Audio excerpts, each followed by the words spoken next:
A natureza jurídica do MEI, como nós dissemos, é empresário individual. O empresário responde com seu patrimônio pessoal pelas obrigações contraídas por sua empresa. Em outras palavras, a responsabilidade do empresário é sempre ilimitada. A empresa individual atua sem a separação dos seus bens do CPF e CNPJ, semelhante ao MEI. Então, o empresário deverá responder por todas as propriedades do CPF. O que ocorre nessa situação aqui, pessoal? Dentro da nossa legislação, dentro do direito empresarial, a gente tem várias naturezas jurídicas. Nós temos sociedade de operações, EIRELI, empresário individual de responsabilidade limitada. Nós temos o empresário individual, nós temos sociedade limitada unipessoal, nós temos sociedade em comandita simples, em nome coletivo. Temos várias formas jurídicas aí de constituição de empresas.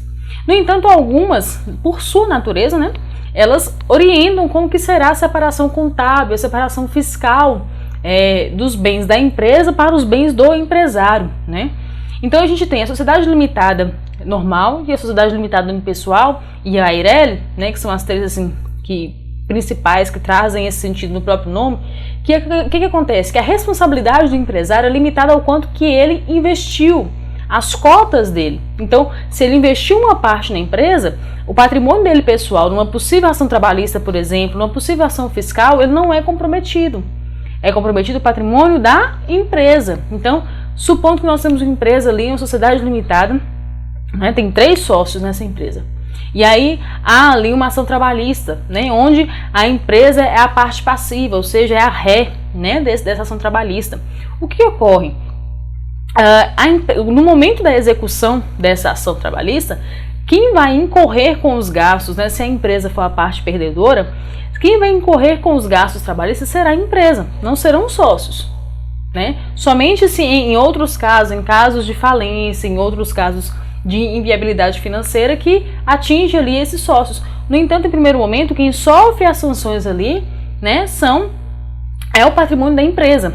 No caso dessas outras modalidades de natureza jurídica que não tem essa separação da responsabilidade, entre a empresa e o sócio, entre o proprietário, ocorre que o seguinte, ocorre que numa sanção trabalhista, numa situação de necessidade de quitação de contas, de quitação de passivos, incorre também ali o patrimônio do empresário, o patrimônio do sócio, tá?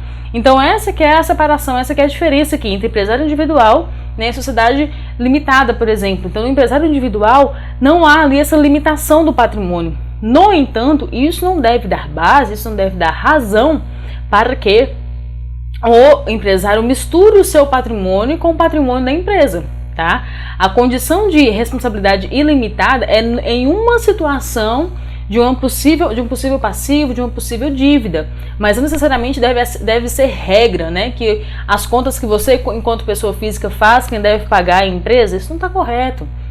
As contas que a empresa faz, você paga com seu CPF, também não está correto. Você faz compras com seu CPF para a empresa, não é? Então, essa separação ela deve haver independente de como é a natureza jurídica. O princípio da identidade deve prevalecer independente da natureza jurídica da empresa.